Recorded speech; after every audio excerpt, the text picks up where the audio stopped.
amis républicains,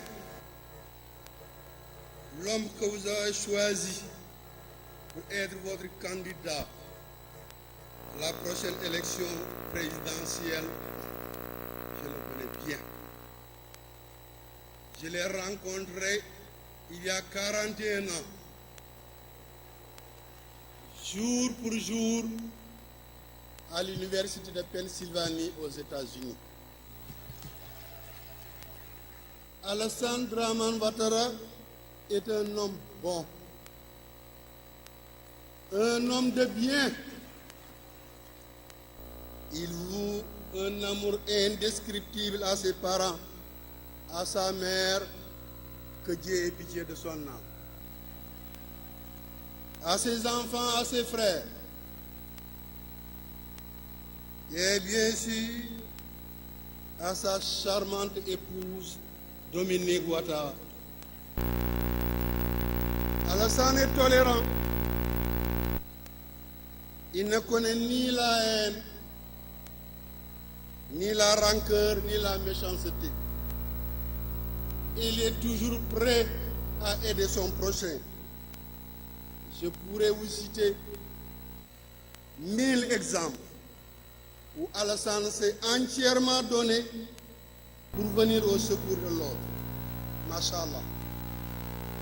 Par la grâce divine, j'étais là à la Banque centrale des États de l'Afrique de l'Ouest, à côté de notre regretté Abdoulaye Fadiga, quand il a été son conseiller spécial, puis son vice-gouverneur, pour façonner de toutes pièces notre institution d'émission et pour lui donner l'image actuelle dont nous sommes tous fiers.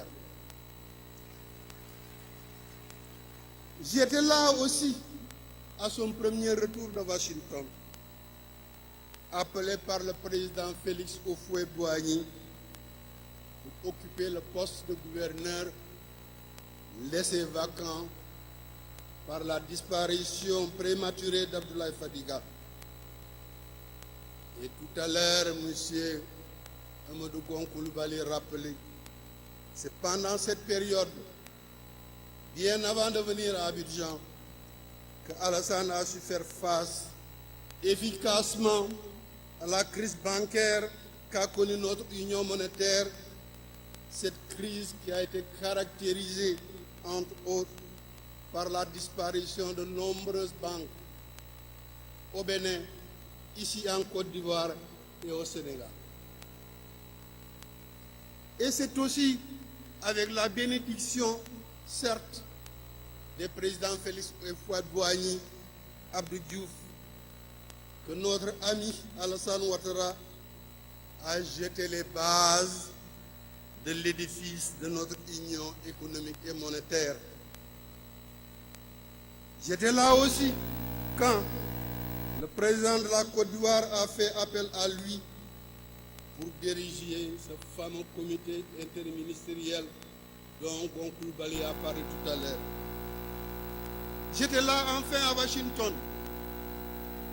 Dominique est témoin lorsque des délégations entières sont venues de Côte d'Ivoire demander au directeur national adjoint, au directeur général adjoint du FMI de rentrer dans son pays auprès des populations qui avaient tant besoin de lui.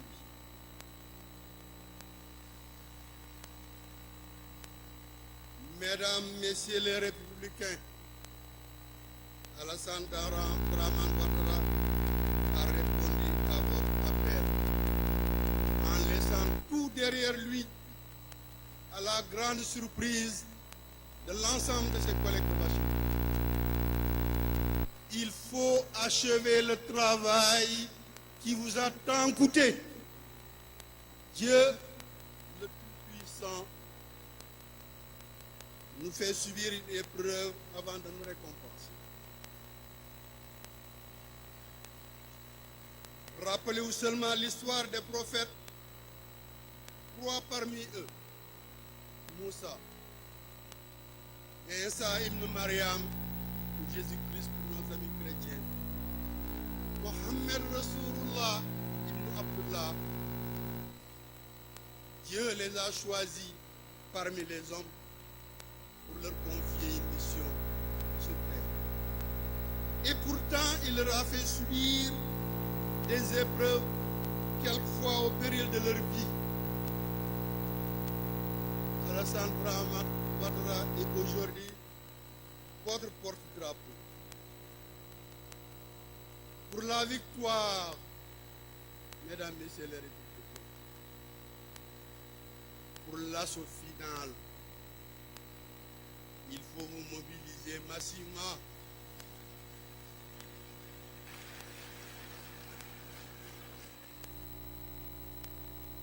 Que chacun d'entre vous se dise, c'est sa carte.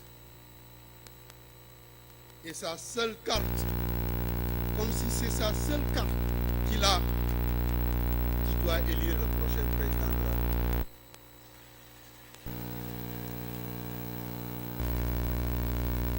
Vous avez perdu trop de temps.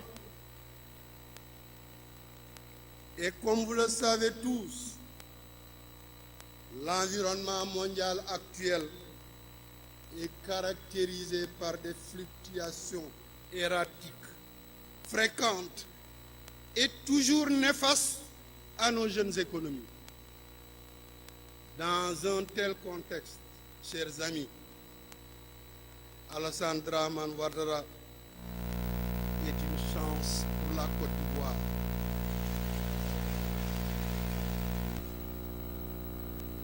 J'ai retenu donc de ce président, du président Houphouët-Boigny, cet adage: les vrais bonheurs, on ne l'apprécie que quand on l'a perdu. Ne perdez pas la chance d'avoir Alassane Ouattara comme votre prochain président.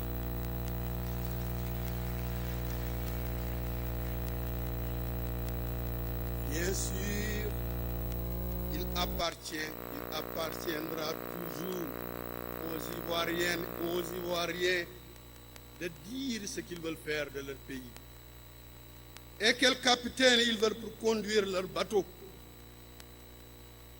Nous prions Dieu que vous fassiez le bon choix. Dieu peut le faire. Dieu sait le faire. Je vous remercie.